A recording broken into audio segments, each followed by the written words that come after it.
Bendito Dios Todopoderoso, que nos salvaste por misericordia y por gracia a través de tu Hijo Jesucristo. Te rogamos, Señor, que envíes tu Santo Espíritu para que sean abiertos nuestros ojos, los ojos de nuestro entendimiento, y podamos comprender, Señor, lo que tú quieres decirnos a través de tu santa palabra, que sea de edificación para todos, Señor, en el nombre de Jesús. Amén. Muy bien, hermanos, como ustedes saben, este es el 2017, se conmemoran los 500 años de la reforma de la iglesia o reforma protestante, como comúnmente se le conoce, ¿verdad? Permítame, solo voy a...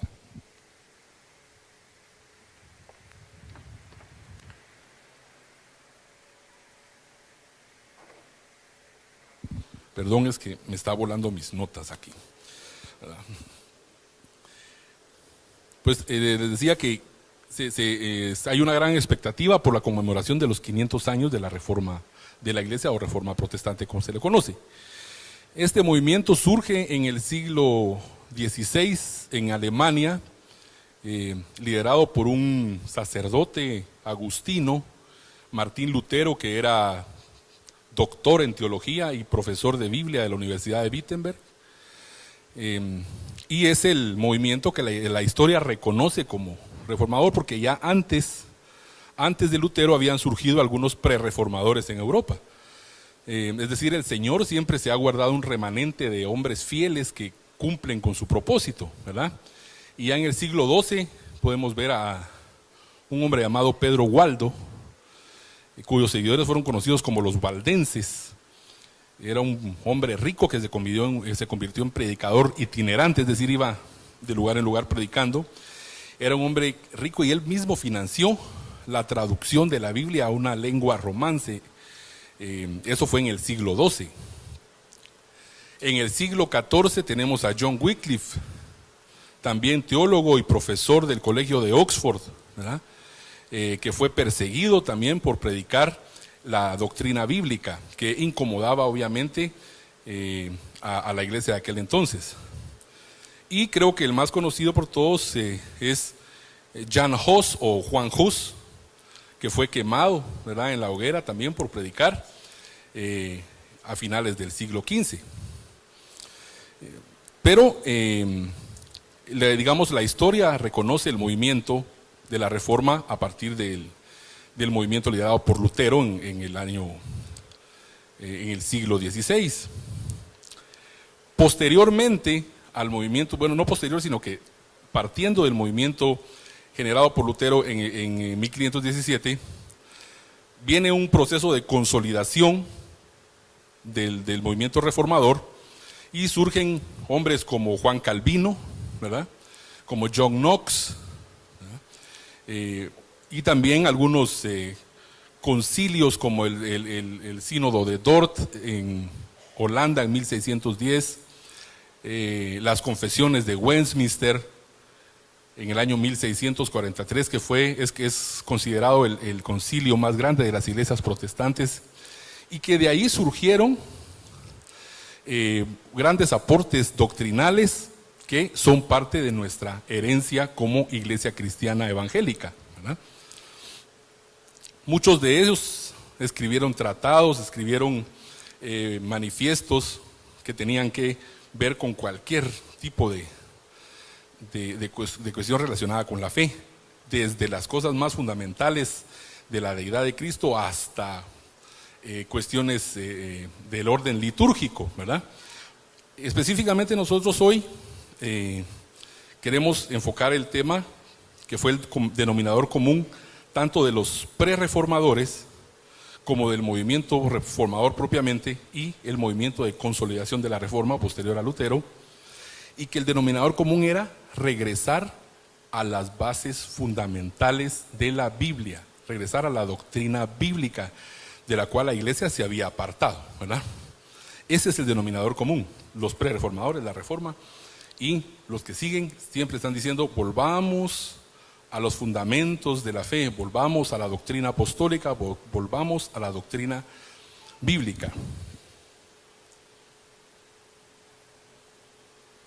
Les comento esto porque hay una serie, un montón de escritos y manifiestos y postulados, pero a nosotros particularmente hoy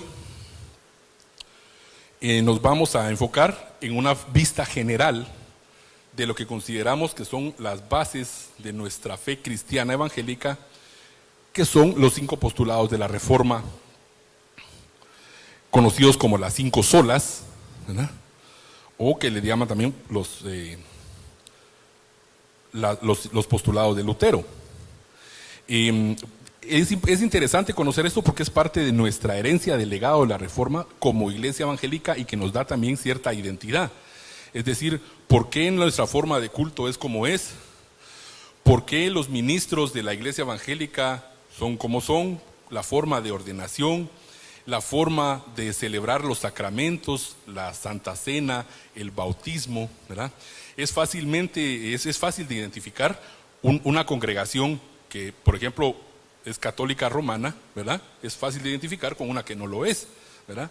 Y todo eso es producto de la herencia doctrinal que hemos recibido del movimiento reformador hasta hoy. Por ejemplo,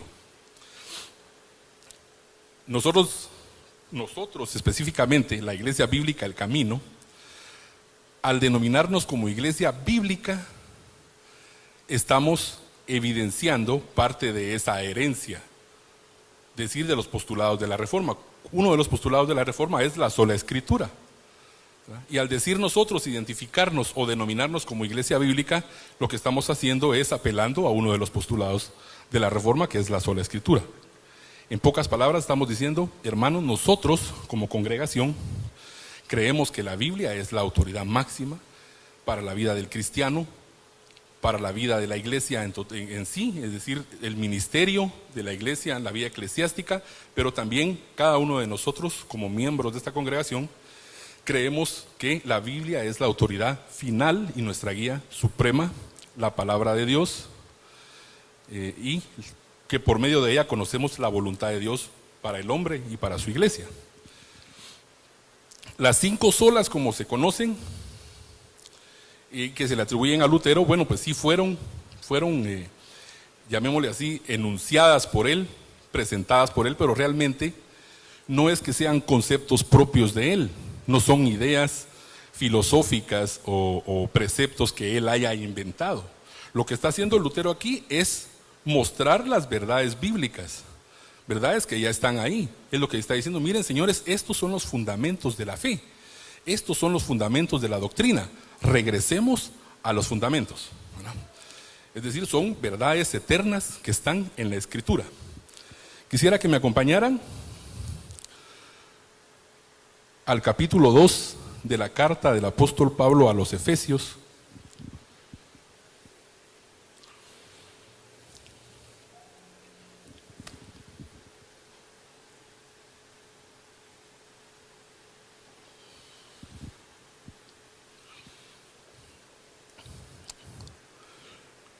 Carta del apóstol Pablo a los Efesios capítulo 2, versículo 19 al 22 dice así: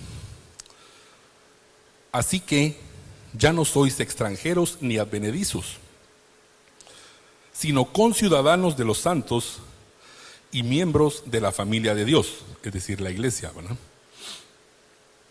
Versículo 20: edificados sobre el fundamento de los apóstoles y profetas, siendo la principal piedra del ángulo Jesucristo mismo,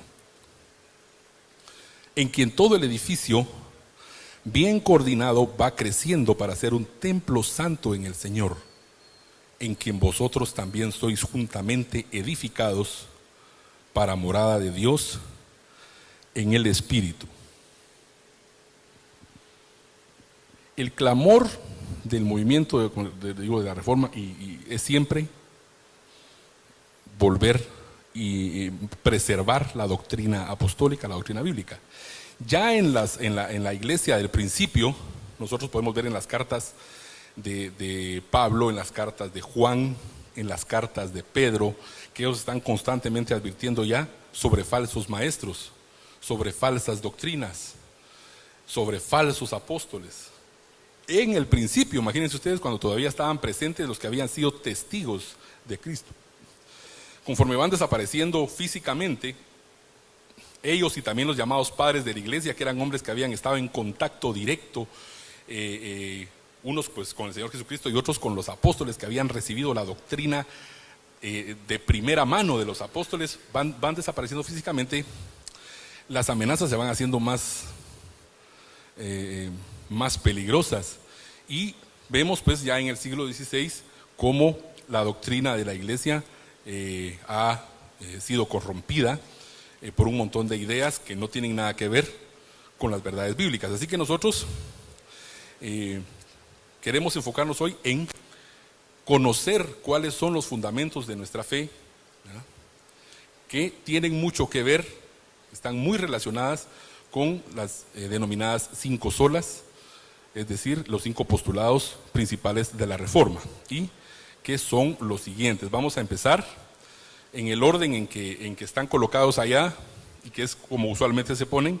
Al principio no necesariamente estaban así, pero vamos a empezar así como están en el orden, como ven ustedes en los carteles: sola Escritura, sola fe, sola gracia, solo Cristo y solo a Dios la gloria. Entonces, los voy a poder hacer un pequeño ejercicio. Vamos a repetir conmigo, repitamos todos juntos las 5 solas. ¿Estamos? Sola Escritura, sola fe, sola gracia, solo Cristo, solo a Dios la gloria. Muy bien. Entonces, el primer precepto, digamos, el primer postulado, que es la sola Escritura, lo que dice es lo que habíamos comentado hace un momento. Lutero es, como les repito, un sacerdote que es muy entregado a la penitencia, al ayuno. Incluso se dice que practicaba la autoflagelación, ¿verdad? Ese extremo no lo sabemos, pero algunos lo comentan. Entonces está ahí él haciendo penitencia y estudiando la palabra de Dios, cuando ve un versículo que le impacta y que le trastorna toda su teología y todo lo que cree. Él era un férreo defensor de la doctrina y de las tradiciones de la iglesia, y en ese momento le pasa como al apóstol Pablo, ¿verdad? Cuando se encuentra con Jesucristo, todas sus tradiciones y todo lo que él había aprendido de sus padres, en un momento se le destruye, ¿verdad? Pero el Espíritu Santo obra en él y empieza a ver que realmente la doctrina en ese momento se ha apartado de la palabra, ¿verdad? Y entonces uno de los postulados es sola Escritura. ¿Qué quiere decir? Que la Escritura es suficiente, infalible, inerrante, ¿verdad? Es la guía suprema de la vida del cristiano y del creyente. En ella, por medio de ella, es que nosotros conocemos a Dios, ¿verdad? Por la predicación de la palabra, por lo que está en la palabra, es que nosotros sabemos de Cristo, ¿verdad? Porque alguien nos predicó lo que está en la palabra. Entonces, es el medio que Dios dejó para conocerle a Él, y es la guía para la vida de la iglesia y del creyente dentro de nuestro quehacer eclesiástico o ministerial y en nuestra vida cotidiana, ¿verdad? Debe ser nuestra guía la palabra de Dios. En Mateo 24:35, el Señor Jesucristo testifica de la palabra diciendo: de cierto os digo que no pasará esta generación hasta que todo esto acontezca. Es diciendo el cumplimiento de la palabra. El cielo y la tierra pasarán, pero mis palabras no pasarán. Es decir, la Escritura es eterna, inconmovible, inmutable. Y también tenemos en 2 Timoteo 3:14, dice el apóstol Pablo, le está diciendo a Timoteo: pero persiste tú en lo que has aprendido y te persuadiste, es decir, estás plenamente convencido y firme en ello, sabiendo de quién has aprendido, y que desde la niñez has sabido las sagradas Escrituras, las cuales te pueden hacer sabio para la salvación por la fe que es en Cristo Jesús. Toda la Escritura es inspirada por Dios y útil para enseñar, para redarguir, para corregir, para instruir en justicia, a fin de que el hombre de Dios sea perfecto, enteramente preparado para toda buena obra. Primera de Pedro, capítulo 1, versículo 23 dice: siendo renacidos no de simiente corruptible, sino de incorruptible, por la palabra de Dios que vive y permanece para siempre. Porque toda carne es como hierba y toda gloria del hombre como flor de la hierba. La hierba se seca y la flor se cae, mas la palabra del Señor permanece para siempre. Y esta es la palabra que por el Evangelio se os ha sido anunciada. El principio de la sola escritura, hecha por tierra en ese momento, los dogmas de la iglesia, el magisterio de la iglesia y la sagrada tradición, por medio de la cual los pontífices se arrogaban la facultad de emitir decretos que a veces incluso reñían con las escrituras, pero que gozaba, digamos, en ese caso el sumo pontífice, como se hacía llamar, gozaba del recurso de infalibilidad, es decir, él tenía la última palabra en cuestiones de fe y doctrina, a pesar de lo que la Biblia decía. Pero cuando él se presenta con esta sola escritura, realmente la verdad brilla y no había nada más que hacer. Obviamente la posición que adopta la iglesia es intransigente y persiste en su error, pero la luz está ahí. La palabra es la única guía para la vida de la iglesia y del creyente. Sola fe. La salvación es por fe en el sacrificio de Cristo.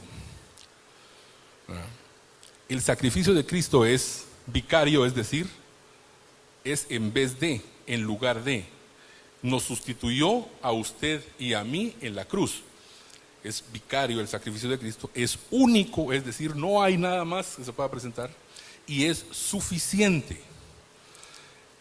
Creyendo, poniendo la fe en este sacrificio y en que el sacrificio fue hecho por usted y por mí, que la justicia de Dios fue cumplida por medio del sacrificio de Cristo, ¿no?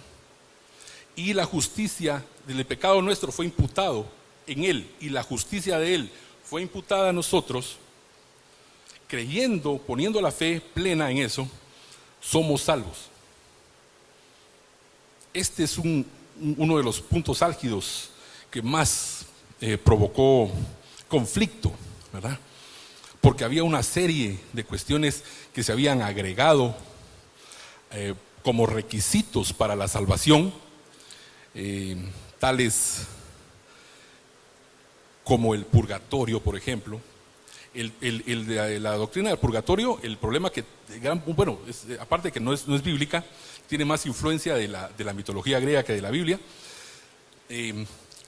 Uno de los grandes problemas que presenta es que pone en duda la suficiencia del sacrificio de Cristo. Es decir, si usted al morir todavía tiene que pasar un proceso de purificación para ser salvo o para limpiarse, eso significaría que el sacrificio de Cristo no fue suficiente. Pero sin embargo nosotros leemos en la palabra de Dios, en Hebreos 10, que Él se presentó una sola vez, y se presentó en ofrenda una sola vez y para siempre por los pecados de toda la humanidad. Es suficiente. Dice que con una sola ofrenda, dice también en Hebreos 10, hizo perfectos a los santificados y nunca más se acordará de sus pecados y sus transgresiones. Entonces tenemos un conflicto. La palabra de Dios dice que el sacrificio de Cristo es suficiente, pero no, ¿verdad?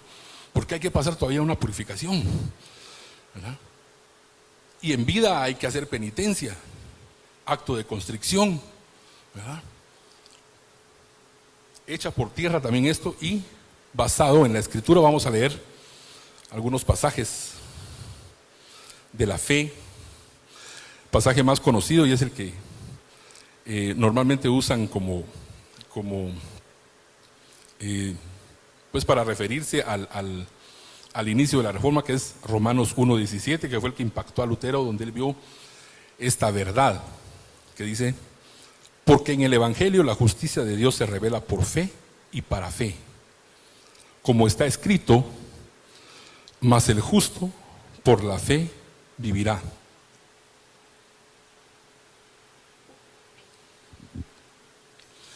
Romanos 5, 1 y 2. Justificados pues por la fe, tenemos paz para con Dios por medio de nuestro Señor Jesucristo, por quien también tenemos entrada por la fe a esta gracia, en la cual estamos firmes y nos gloriamos en la esperanza de la gloria de Dios. Le repito, fue el punto álgido porque había una serie de cuestiones, ¿verdad? Hay intercesión de santos, rogativas, corredentores, pero al mostrar Lutero, bueno, él expone nada más la verdad bíblica, no es de que lo muestre, él lo que hace es exponer lo que está, es expositivo, dice, aquí está la palabra. Realmente echa por tierra todas esas doctrinas, porque el sacrificio de Cristo es suficiente y por la fe somos salvos. Sola gracia. Dios provee salvación por gracia, es decir, el sacrificio de Cristo, la expiación por nuestros pecados fue provista por Él, por pura gracia. Nosotros no pudimos hacer absolutamente nada para ganar el favor de Dios, ¿verdad? La doctrina de la iglesia decía que se llamaba doctrina de los méritos, ¿verdad? Y era algo así como acumular puntos, ¿verdad? Los méritos podían ser obtenidos por actos de piedad, por ofrendas también para contribuir con la construcción de las basílicas, votos, ¿verdad? Y más o menos en ese sentido se iba acumulando más, esa es una analogía, ¿verdad? Más o menos como acumular puntos, y entonces decía, bueno, este ya hizo suficientes puntos, a este ya lo pueden poner ahí a punto para que pueda optar a la salvación, porque ya hizo sus puntos, ¿verdad? Pero resulta que no es así. Esa doctrina no tiene base, fundamento bíblico. La palabra de Dios dice que el hombre está muerto en delitos y pecados, que estábamos muertos en pecados y en la circuncisión de nuestra carne. Entonces yo les pregunto, ¿qué puede hacer un muerto? El muerto está muerto. Obviamente aquí estamos hablando de muerte espiritual. El hombre está muerto espiritualmente. Por tanto, cualquier cosa que él haga en la carne con muy buenas intenciones y todo lo que ustedes quieran, y pues si lo hace, qué bueno, porque a alguien favorece, pero como está muerto en delitos y pecados, esas obras no pueden hacer mérito alguno, ni ganar el favor de Dios para que Él nos dé la salvación. Es por gracia, porque Él quiso. Dice la palabra de Dios en Efesios capítulo 1, verso 4. Según nos escogió en Él, está hablando de Dios el Padre, ¿verdad? Según nos escogió en Él antes de la fundación del mundo, para que fuésemos santos y sin mancha delante de Él, en amor, habiéndonos predestinado para ser adoptados hijos suyos por medio de Jesucristo, según el puro afecto de su voluntad. Es decir, poniéndole en términos coloquiales, es porque a Él se le dio la gana. Así de sencillo. Nosotros no podemos merecer nada de Él. Entonces dice, para la alabanza de la gloria de su gracia, con la cual nos hizo aceptos en el amado, en quien tenemos redención por su sangre, el perdón de pecados, según las riquezas de su gracia.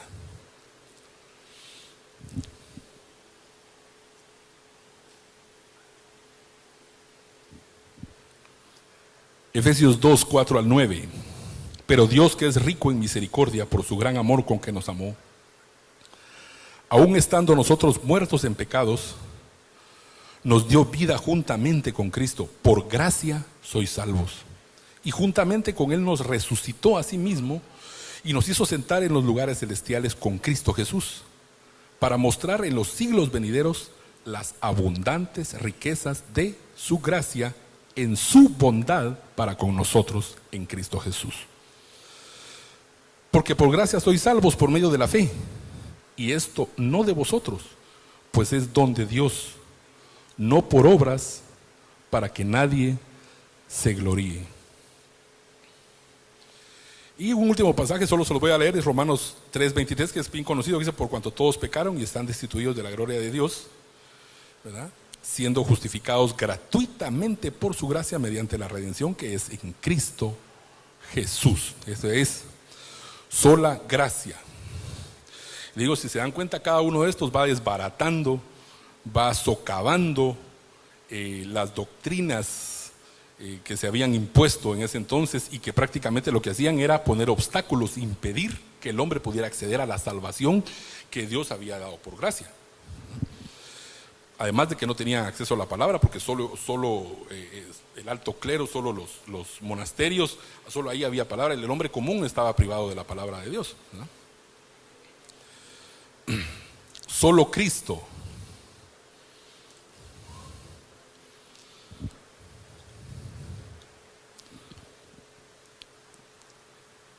Dios se hizo carne, es decir, Cristo fue pues Dios encarnado. El verbo, dice, se encarnó, dice el capítulo 1 del Evangelio según San Juan.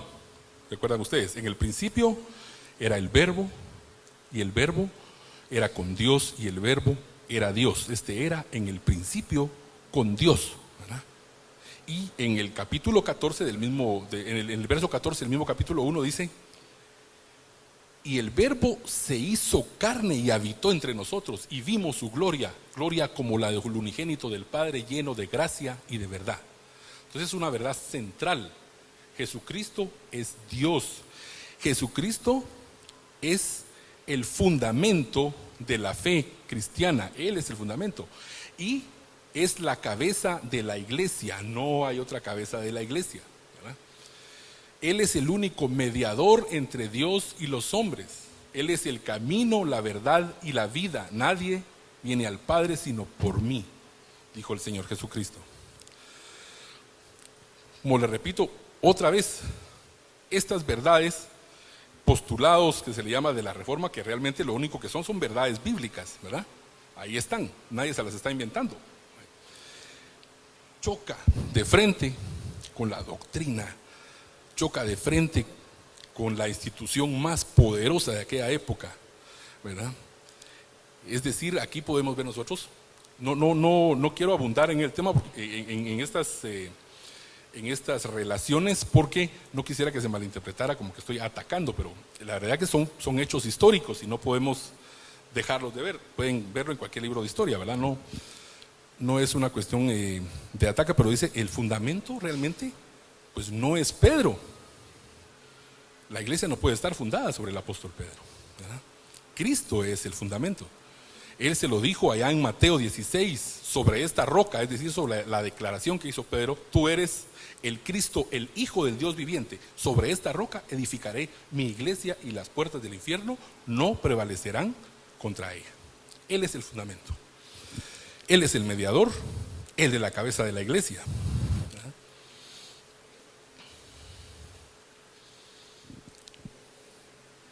Primera de Corintios 3:11 dice: porque nadie puede poner otro fundamento que el que está puesto, el cual es Jesucristo. Colosenses 1:17 y 19 dice: y Él es antes de todas las cosas, y todas las cosas en Él subsisten. Y Él es la cabeza del cuerpo, que es la iglesia, el que es el principio, el primogénito de entre los muertos, para que en todo tenga la preeminencia. Por cuanto agradó al Padre que en Él habitase toda la plenitud. No hay vicarios, no hay pontífices, no hay corredentores. Agradó a Cristo proveer salvación a la humanidad, a Dios proveer salvación a la humanidad única y exclusivamente a través de Jesucristo, ¿verdad? Entonces eso va restando poder. ¿Qué pasa cuando el pueblo que no conocía nada de esto empieza a tener acceso a estas verdades traducidas al idioma del pueblo? Porque antes, recuerden, todo estaba en latín. Entonces empiezan a ver y empiezan a poner en duda lo que han estado recibiendo toda la vida, ¿verdad? Es un verdadero shock esto, ¿verdad? Y para nosotros, como le digo, es parte de nuestra herencia doctrinal y que debemos nosotros procurar preservar, ¿verdad? Para no caer en doctrinas de error, porque son sutiles, ¿verdad? Por ejemplo, nosotros podemos decir, no, mire, eso es fácil de identificar. Usted sí, nosotros sabemos que la salvación es por fe, que es por gracia, pero ¿qué tal si alguien le empieza a decir, mire hermano, y usted está enfermo, ¿verdad? Sí. ¿Y cómo le siento en lo económico? Mal, hermano, estoy mal. Y ya se puso al día con el Señor. Está diezmando, está ofrendando. Como si Dios nos fuera a voltear la espalda por eso. Entonces, son cosas sutiles. Claro, es más fácil verlas en otra doctrina que es totalmente diferente, pero dentro de la misma iglesia se van metiendo conceptos, se van metiendo ideas y doctrinas que traen en sí ese germen contaminado. Por eso es que debemos conocer nosotros estos postulados y estar atentos y vigilantes. Solo a Dios la gloria. Este es el quinto postulado de la Reforma. ¿Y a qué se refiere? ¿De qué trata? La creación entera y el plan de redención hecho por el Señor desde antes de la fundación del mundo y hasta la eternidad, cuando vamos a estar con Él por siempre. La encarnación, o sea, la encarnación del Verbo, el ministerio de Cristo sobre la tierra, su crucifixión, su resurrección, su ascensión a los cielos, sentándose a la diestra de Dios, la llenura del Espíritu Santo sobre la iglesia y sobre cada creyente, el testimonio de la iglesia, es decir, lo que hace la iglesia es testificar de Cristo, testificar de la verdad, anunciar las virtudes de aquel que nos llamó de las tinieblas a su luz admirable, dice Primera de Pedro, capítulo 2, verso 9. ¿Verdad? Todo eso, la segunda venida del Señor, la reconciliación de la humanidad con el hombre a través de Cristo, todo, absolutamente todo, es para la gloria de Dios, es para que Él sea glorificado. Porque lo que vamos a hacer ustedes y yo cuando nos vayamos con Él es pasar dándole la gloria toda la eternidad, ¿verdad? Por su gran amor, por su misericordia, por habernos salvado. Ese es el propósito de todo, la gloria de Dios, ¿verdad? Dice la palabra de Dios en Primera de Pedro 4:11: si alguno habla, hable conforme a las palabras de Dios. Si alguno ministra, ministre conforme al poder que Dios da, para que en todo sea Dios glorificado por Jesucristo, a quien pertenecen la gloria y el imperio por los siglos de los siglos. Amén. Primera de Corintios 10:31 dice: si pues coméis o bebéis o hacéis otra cosa, hacedlo todo para la gloria de Dios. Nosotros, hermanos, cada cosa que hacemos dentro de la iglesia, fuera de la iglesia, nuestro comportamiento con nuestros familiares, en nuestro trabajo, todo, cada cosa que hagamos debemos estar conscientes que Dios debe ser glorificado por nuestra conducta, porque todo es para la gloria de Dios. Él nos salvó, nos redimió y nos libró del pecado y de la muerte, pero es para que le demos la gloria a Él. Si nosotros no compartimos el milagro de la salvación que Él hizo con nosotros, lo que estamos haciendo es siendo desobedientes, uno, y dos, le estamos quitando la gloria, no le estamos dando la gloria a Él. Dice la palabra de Dios en Efesios 1:12: a fin de que seamos para alabanza de su gloria, nosotros los que primeramente esperábamos en Cristo, en Él también vosotros, habiendo oído la palabra de verdad, el evangelio de vuestra salvación, y habiendo creído en Él, fuisteis sellados con el Espíritu Santo de la promesa, que es las arras de nuestra herencia hasta la redención de la posesión adquirida para alabanza de su gloria. Entonces, aquí en forma breve vimos los 5 postulados de la Reforma, como les repito, que en realidad son doctrina bíblica, doctrina apostólica que está ahí. Es importante que nosotros siempre busquemos compenetrarnos más de cuál es nuestra, digamos, nuestra herencia como cristianos evangélicos, que proviene básicamente de buscar una doctrina que se base en la palabra de Dios, ¿verdad? Como les repetía, las amenazas están a la orden del día, ¿verdad? Surgen superministros, ¿verdad? Ministros a los que solo Dios les habla y a toda la congregación no le habla, pero a ellos sí les habla, ¿verdad?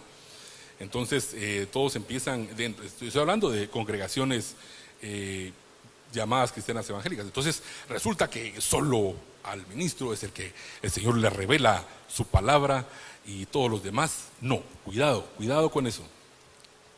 Cuidado con eso, ¿verdad?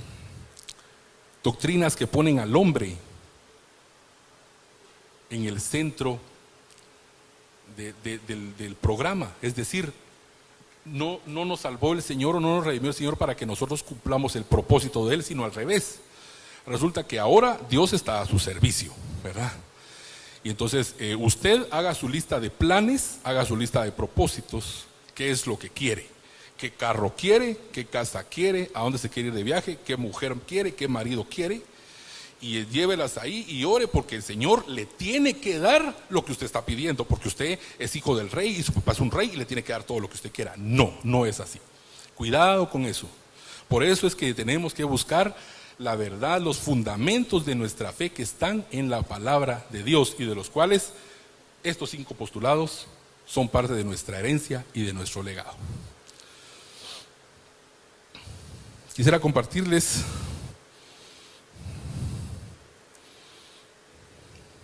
un último pasaje, 2 Tesalonicenses, capítulo 2.